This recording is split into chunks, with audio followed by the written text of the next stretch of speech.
ফাকাদ্দাবনা ওয়া কুলনা মা নাযালাল্লাহু মিন শাই। সেদিন আপনি বলবেন আল্লাহ আমি এই কথাগুলো বিশ্বাস করি নাই, আর মনে করছি যে আল্লাহ তুমি নাজিল করো না, মৌলবীরা বানায় বানায় কয়। কাজেই এখন সব রব্বানা আবসারনা ওয়া সামিনা, সব দেখতেছি সব শুনতেছি, কিচ্ছু বাকি নাই। আবসারনা ওয়া সামিনা ফারজিনা নামাল সালিহান, আরেকটাবার চান্স দাও নেকামল করে আসবো।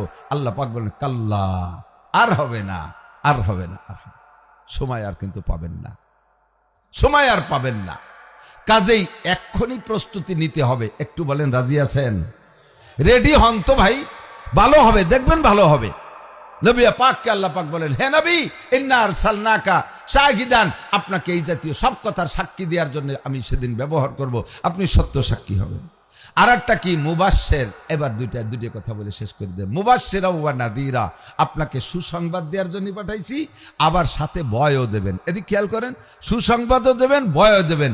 এক সাইডে বিশাল বড় গুনাহগার, তারে যদি ওই গুনার উপরে আরো ভয় দেওয়া হয়, তখন কিন্তু সে একেবারে নষ্ট হয়ে যায়। যেহেতু তার আর কোনো উপায় নেই, কাজে উপায় যেহেতু নাই, তা আকাম যা করতেই থাই, করতেছিলাম যা করতে থাকি। বনি ইসরাইলের একটা ওকে বুখারী শরীফের মধ্যে আছে, হুজুরও জানে।